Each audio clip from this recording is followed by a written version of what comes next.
In a quiet corner of Greater Manchester, a woman stepped out of her temporary home and vanished.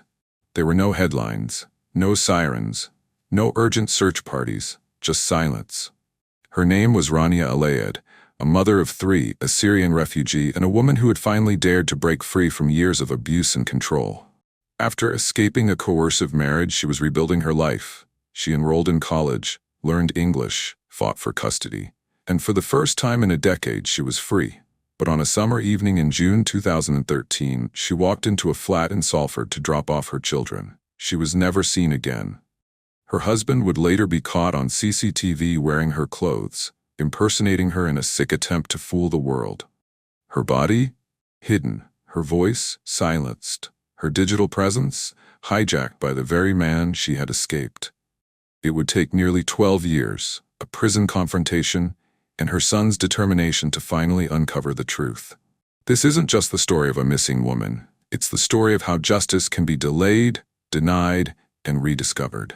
This is the story of Rania Alayed. Welcome to the Crime Series. Before we begin, do us a quick favor. Drop your location and the time you're watching this in the comments. We want to know where you're tuning in from, because these stories matter everywhere. Like this video, subscribe, and turn on notifications so you never miss a case. Rania was born in 1985 in Syria, a land rich with history and tradition, yet often marked by deep-rooted patriarchy and conservative family structures. She came into the world during a time when the expectations for women were clearly outlined from birth. Her earliest memories were not of play or exploration, but of preparation, for marriage, for modesty, for duty. In her home, like many others in rural Syrian communities, a girl's worth was closely linked to her obedience, chastity, and ability to serve her family. The social fabric was tightly woven with rules, many of which centered around protecting family honor. A concept so sacred that even the suggestion of independence could spark shame or conflict. From the time she could walk and talk, Rania was groomed for a life that had already been decided for her. The elders taught her to bow her head in humility, to speak softly, and to suppress her own desires in favor of what her family or future husband might require. In school, if she was able to attend, questions were to be kept to a minimum, especially for girls. Education for daughters was sometimes seen as optional, or even unnecessary, especially if they were destined to marry young. And in Rania's case, that future was indeed set in motion far too early. Yet behind this veil of expectation lived a girl with a quiet fire. Those who truly knew Rania, whether a cousin, a neighbor, or a childhood friend, often described her as thoughtful and deeply reflective. She wasn't outspoken, but her silence held weight. She had a mind that observed carefully, and though she rarely challenged authority aloud, she often questioned the world within her own heart. She wondered about the cities beyond the refugee camp she called home. She wondered if a woman could have both family and freedom. She wondered if love could ever feel like liberation, not confinement. These were the kinds of thoughts that made her different, but they were also the thoughts she had to keep hidden. For a girl in her position, even curiosity could be mistaken for defiance. By her mid-teens, her path narrowed further. Living in a refugee camp, where displacement, poverty, and instability added another layer of pressure, Rania met Ahmed Al-Khatib, a man nearly a decade her senior. Ahmed was a blacksmith by trade, and in a world short on options, a working man with skills was seen as a reliable match. Their union was arranged swiftly. There was no courtship, no conversation about dreams or compatibility. It was an agreement, shaped more by custom and necessity than emotion. The marriage, though performed with Islamic rites, was not legally recognized under British civil law, a distinction that would later have devastating implications for Rania's ability to seek protection. To the outside world, this marriage may have appeared conventional, but to Rania, it signaled the closing of a door she hadn't even known she could try to open. Ahmed Al-Khatib, from all accounts, was a man deeply embedded in patriarchal beliefs that prioritized male authority and female subservience. He was not simply traditional in his expectations. He was possessive, domineering, and unwavering in his conviction that a woman's place was within the walls of the home, beneath the control of her husband. These weren't just private thoughts. They shaped every aspect of his relationship with Rania. From the very beginning of their marriage, Ahmed made his expectations brutally clear. Rania was to be obedient without question, loyal without boundary, and invisible to the outside world. She was not to engage in public life, not to voice dissent, and certainly not to make decisions without his approval. To outsiders, this dynamic was largely hidden. But behind closed doors, Ahmed enforced his ideals through emotional manipulation, psychological intimidation, and over time, physical dominance. Friends, distant relatives, and community members would later testify that Ahmed had always wanted a wife who was silent in public and servile in private. Someone who would cook, clean, care for the children, and ask no questions. He viewed autonomy as disobedience, and viewed Rania's quiet strength not as a virtue, but as a threat. Shortly after their marriage, the couple made the decision to relocate to the United Kingdom. It was 2005, and many in their position might have seen the move as a chance for reinvention, a new beginning in a country known for its democratic freedoms, legal protections, and progressive attitudes toward women. But for Rania, this physical relocation did not come with a change in reality. They settled in Greater Manchester, a region where immigrant communities often live closely together, maintaining cultural ties while adapting to British life. But in the confines of their modest flat, the oppressive rules of their old world followed them. Ahmed brought more than just furniture and family photographs to the UK. He brought his deep-rooted control, his distrust of outsiders, and his determination to keep Rania isolated. He resisted assimilation, discouraged Rania from learning English, and forbade her from forming friendships outside their immediate circle. Even simple acts like walking to the corner shop or speaking to a neighbor were tightly monitored or outright denied. His grip on her life tightened as the years passed, reinforced by the belief that he was upholding family honor. In public, Ahmed kept a low profile. To the casual observer, he was a husband and father trying to build a life in a new country.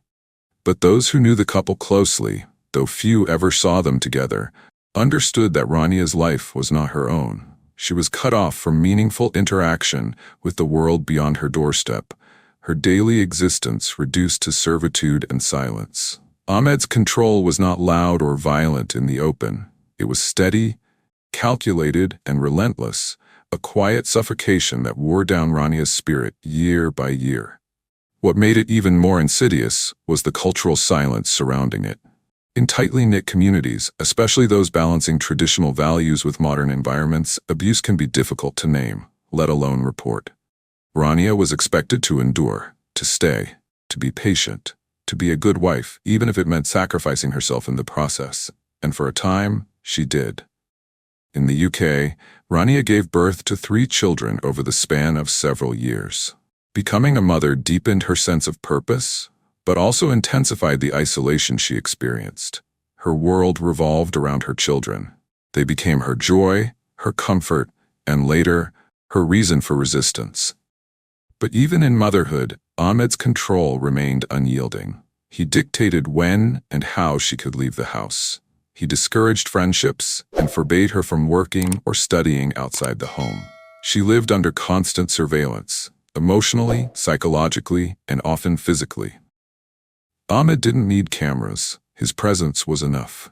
He checked her phone messages, interrogated her about her movements, and accused her of dishonoring him if she dared to challenge his authority.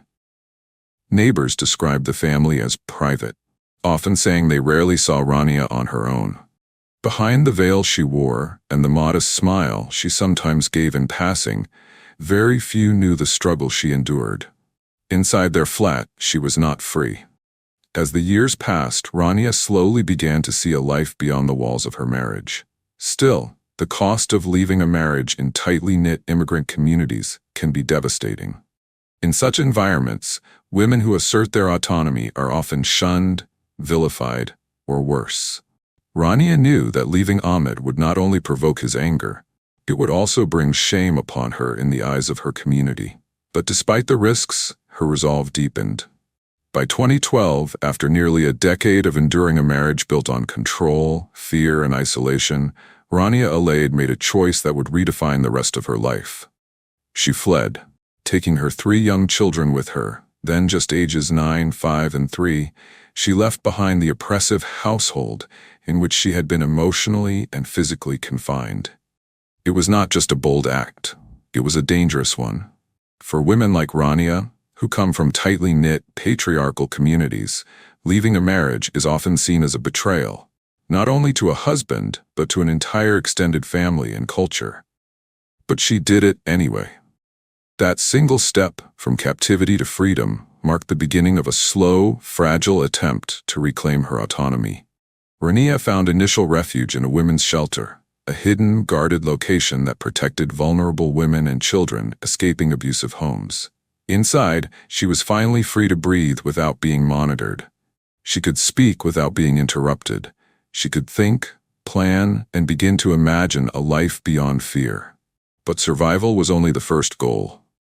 Rania wanted more than escape. She wanted to rebuild. She sought legal counsel to begin custody proceedings for her children. She filed reports outlining the abuse she had endured. She took steps to establish herself not just as a survivor, but as an independent woman and a mother, determined to provide her children with a different future. One of her most transformative steps came when she enrolled in English classes at Openshaw College in Manchester. Language had always been a barrier, a tool used by Ahmed to isolate her even further from the society around her. But at Openshaw, Rania began to find her voice again. Learning English wasn't just about grammar and vocabulary. It was about connection, confidence, control. She started making friends, something she had been prohibited from doing for years. In conversations and classrooms, she discovered not only knowledge, but solidarity. Other women admired her strength, her quiet resolve, and her fierce love for her children.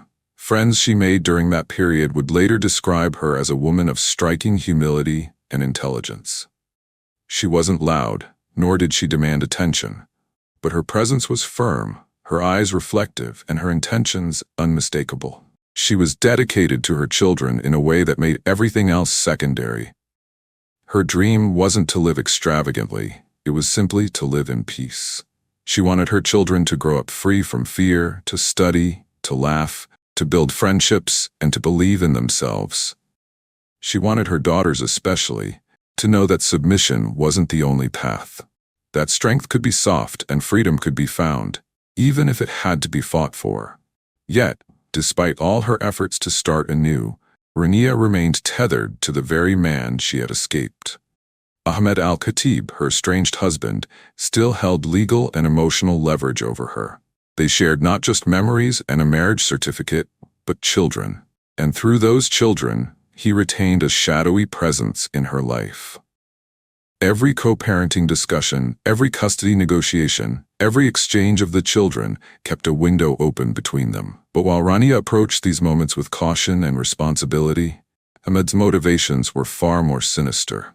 Her newfound independence, her decision to live outside his control, was something he could not tolerate.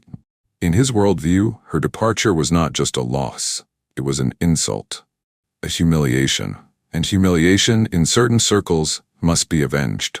Unbeknownst to Rania, as she tried to balance her new life, managing school, childcare, legal battles, and healing, Ahmed was watching, he was listening, and he was planning. Every step she took toward freedom felt, to him, like another attack on his authority. Then came June 2013. On the 7th of that month, Rania received a seemingly routine request.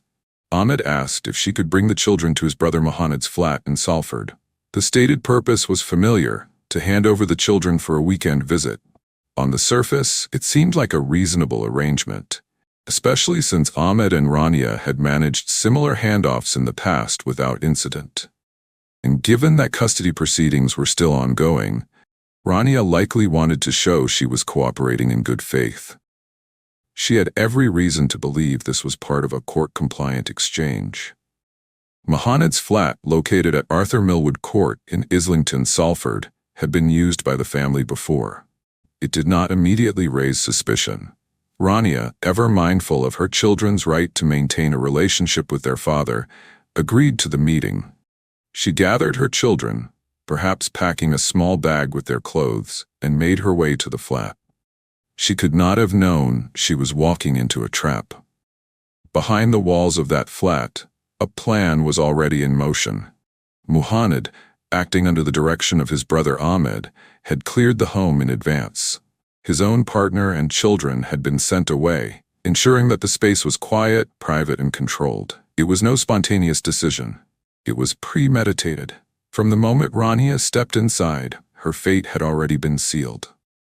If you've made it this far into Rania's story, it means you care about the truth, about justice for those whose voices were silenced.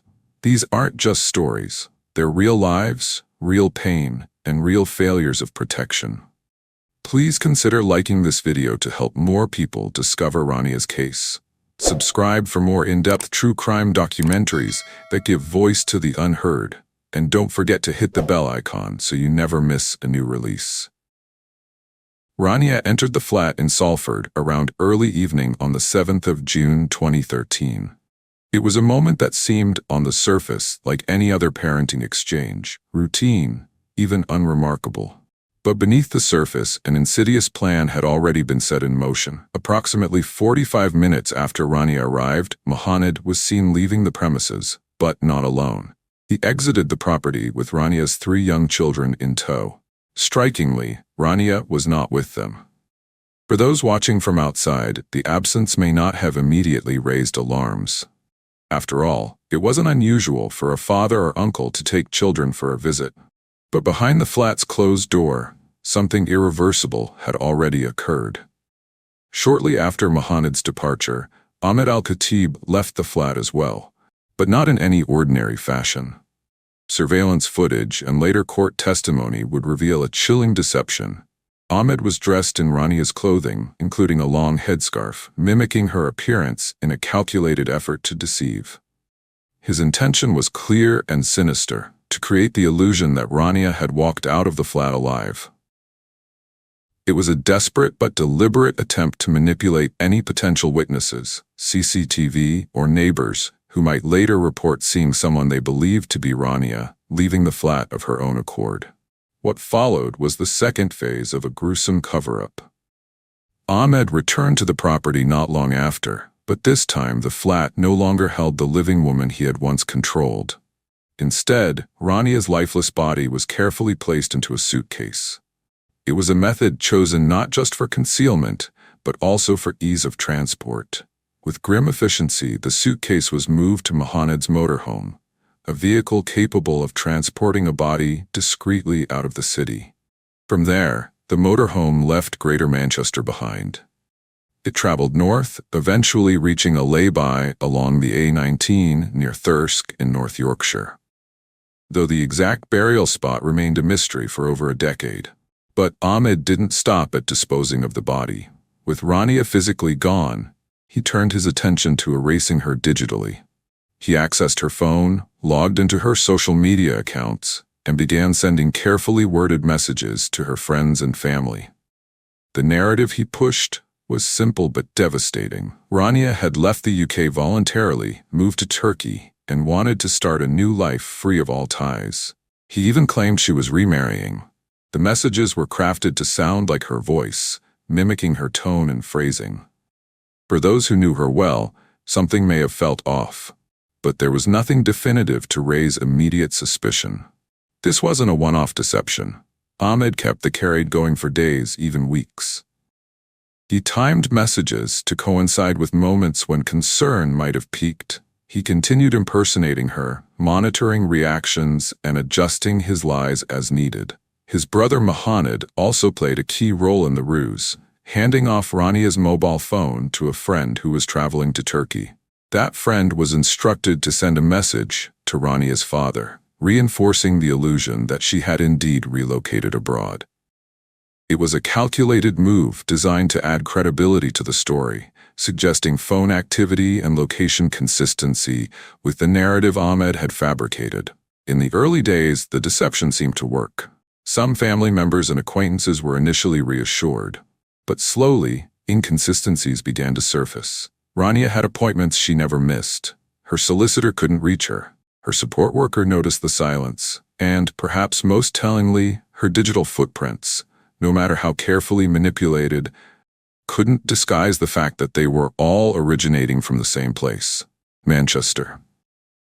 As the days turned into weeks and there was no contact, no bank activity, and no confirmed sighting of Rania, those close to her grew increasingly concerned. She had left behind all her possessions, did not collect her children, and had not contacted any of her friends. The turning point came on the 2nd of July 2013, nearly a month after she was last seen. It was only then, following a phone call from Rania's uncle in Lebanon, that she was formally declared a missing person.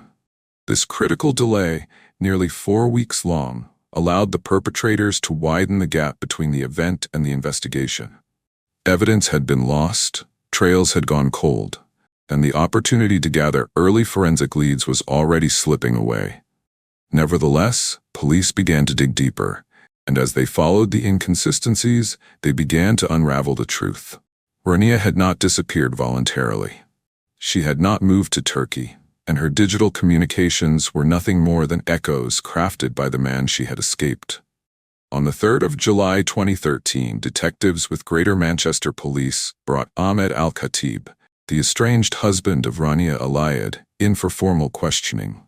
To the outside world, Ahmed appeared composed, collected even. He didn't arrive at the station in distress. His demeanor was flat, almost indifferent, marked by an emotional detachment that startled even seasoned investigators. When asked basic questions, like when he had last seen his wife, he responded with vague deflections. He told police he hadn't spoken to Rania in months. Perhaps she had left for Turkey, he suggested. Or maybe she had returned to Syria. He couldn't be sure. According to him, she had simply vanished of her own accord. There was no urgency in his voice, no visible concern for the mother of his 3 children. No appeals to find her. No questions about the investigation's progress. Just cold speculation, presented without sentiment. But the detectives had already started building a picture, and what they saw didn't match his account. They were in possession of passport control data, confirming that Rania had not left the United Kingdom. Border Force records showed no entry or exit. Her bank account activity had ceased entirely. Her mobile phone had gone silent.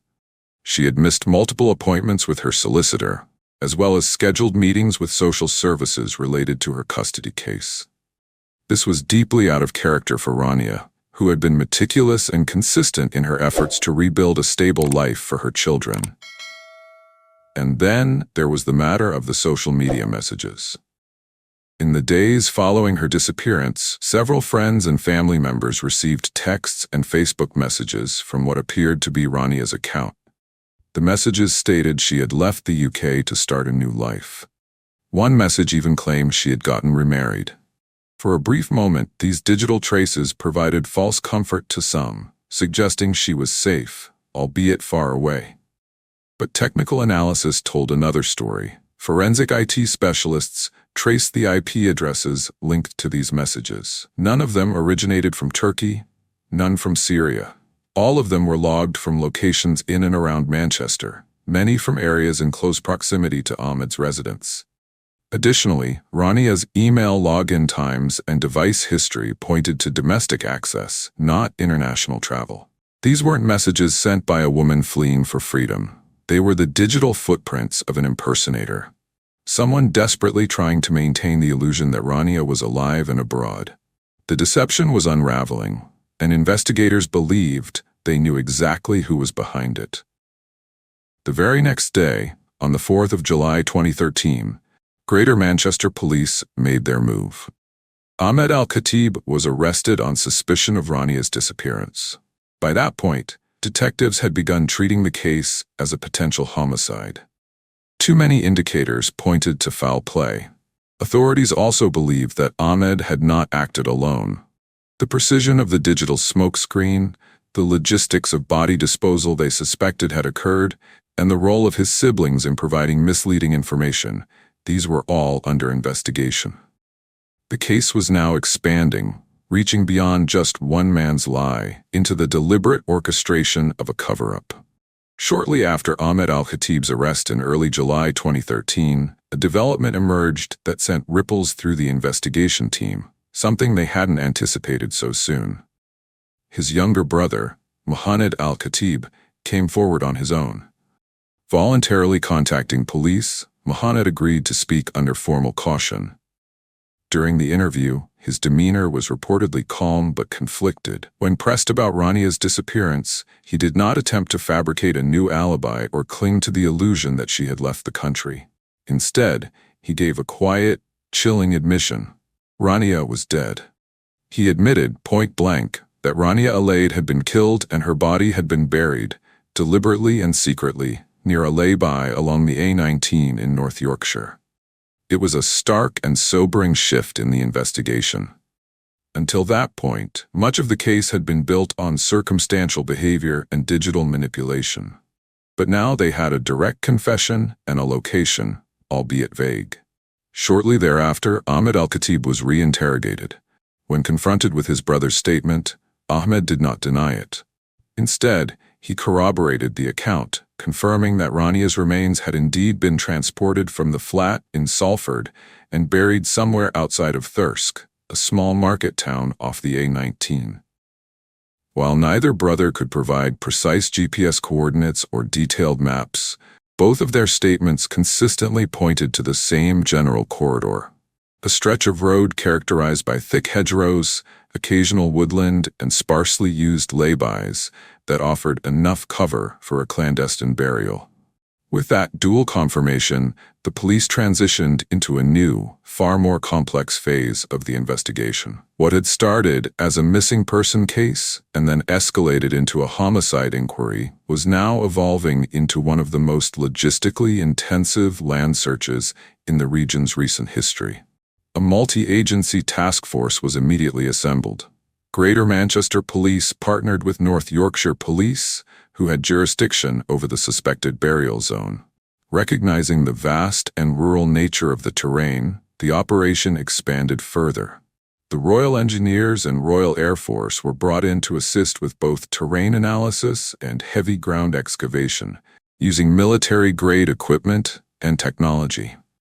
These were not just symbolic additions. They played a critical role in helping investigators interpret aerial and subsurface imagery, identifying areas where the soil might have been recently disturbed or manipulated. Specialist teams were also deployed. These included cadaver detection dogs trained to pick up even the faintest human remains, forensic archaeologists with expertise in clandestine grave detection, and botanists who studied local vegetation for signs of unusual regrowth patterns, clues that might indicate where the soil had once been disrupted and recovered. The targeted zone stretched over 19 miles of the A19, encompassing multiple laybys and pull-off areas that were lightly trafficked and not monitored by CCTV at the time. The landscape itself was a challenge. Rolling hills, unmanaged brush, and areas of dense foliage provided natural concealment. Compounding the difficulty was the fact that months had passed since Rania's disappearance. Rain, shifting ground, and seasonal vegetation growth had all contributed to erasing surface evidence that might otherwise guide a manual search. The operation unfolded over the course of several weeks. Investigators worked in difficult conditions, through both heat waves and heavy rain, often digging by hand to avoid damaging any potential evidence. Every shovelful of earth was examined. Mobile phone data, vehicle tracking records, and witness testimony were all cross-referenced to narrow down likely sites. Yet, despite the scale of the effort, the early 2013 search yielded no remains, no body, no personal effects, not even fragments of clothing. Though disheartening, the search was not deemed a failure. It provided investigators with an understanding of the geography and strengthened the case for premeditated disposal. The mere existence of the operation, the resources committed, and the matching confessions from Ahmed and Mohammed formed part of the prosecution's argument that Rania's disappearance was no accident, but a calculated act intended to erase her permanently. Despite having 2 confessions and a general burial location, the search was officially called off in September 2013. The effort had been exhaustive, but it ended without the one thing investigators and her family hoped for: a body to bring home, a grave to mark, or any confirmation of where she had been laid to rest. The lack of physical remains posed a significant challenge to the case. In most homicide investigations, a body provides not just closure, but vital evidence. It offers forensic clues, confirms cause of death, and often connects a suspect more directly to the crime. Without it, prosecutors would need to build their case on behavior, digital evidence, witness accounts, and circumstantial facts. Still, detectives pressed forward. They believed they had more than enough. And now, with confessions from both Ahmed and Mohammed pointing to a shared burial site, investigators were able to construct a timeline, however incomplete. Rania Alayed had been lured to a flat under the pretense of a family discussion. She never came out. Her body, according to the men who were last with her, was placed in a suitcase loaded into Mohammed's motorhome and transported out of the city. What happened after that point remained buried. In March 2014, the courtroom at Manchester Crown Court became the stage for one of the most complex legal battles in recent British criminal history. At the center of it was Ahmed Al-Khatib, standing trial for the unlawful demise of his estranged wife, Rania Alayed, a woman who had vanished without a trace nearly a year earlier. The trial unfolded without the most critical piece of evidence: a body. Yet the prosecution maintained that what they did have, a consistent timeline, confessions, digital forensics, and behavioral evidence, painted a clear picture of premeditated elimination. The prosecution focused on the weight of confessional evidence. Both Ahmed and his brother Mohammed had admitted that Rania had died and was buried near Thirsk. Their accounts, though lacking precise coordinates, were consistent in location and timeline. The defense, for its part, leaned heavily on the absence of forensic proof. They challenged the reliability of the confessions, noting that no body had been recovered despite a large-scale search. They argued that without physical confirmation, the court could not be certain of what had happened. After weeks of testimony, the jury returned its verdict in April 2014. Despite the absence of physical remains, prosecutors presented a compelling theory. Rania had been killed in a so-called honor-based act, driven by her husband's deep possessiveness and refusal to accept her independence. They told the court this was not a spontaneous crime. It was a calculated response to Rania's decision to leave a controlling marriage, rebuild her life, and seek custody of her children. Ahmed Al-Khatib was found guilty. He was sentenced to life in prison with a minimum of 20 years before parole eligibility. His brothers were also held accountable. Majid Al-Khatib received 4 years for helping cover up the act. Mohammed, who had given a partial confession to authorities early on, was sentenced to 3 years. The conviction marked a rare legal outcome, one where justice was secured without a body, relying instead on digital footprints, motive, corroborated statements, and circumstantial proof. It demonstrated that a victim's voice could still be heard, even in silence. But for Rania's family, the courtroom victory came with unresolved grief. Without a body, there was no closure, no final rites, no resting place. Her children were left with answers that raised more questions about why, where, and how. And for the investigators, one piece of the puzzle still eluded them. Where was Rania? That question would remain unanswered, at least for a time. Rania Alayed's case was not the only tragedy to unfold under the watch of Greater Manchester Police, GMP. That year, she was one of 3 women known to have reported domestic abuse, who were later killed by their partners. Each case involved clear signs of escalating risk, yet the systems meant to protect them had failed to respond. Rania had done what so many women are encouraged to do. She had left her abuser taken refuge in a shelter, enrolled in English classes, sought legal assistance, and was building a future free from fear.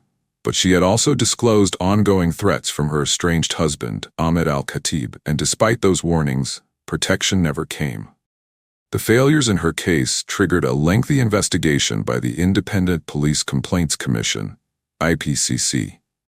It would take more than 4 years to complete, but when the report was finally published, the findings were impossible to ignore.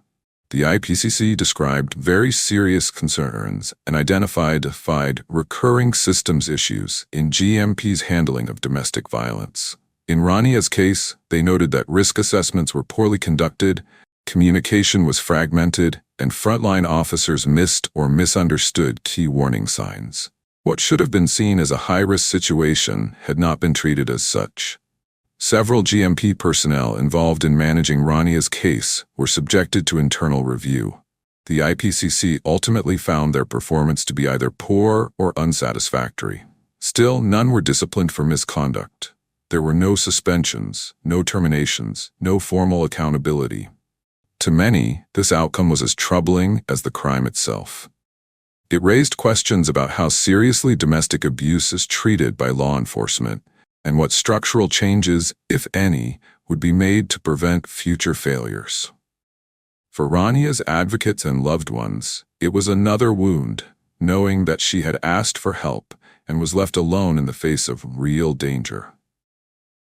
Though her husband was convicted in 2014, and 2 of his brothers received prison sentences for their roles in concealing her death, one question, where was her body buried, continued to echo through the years.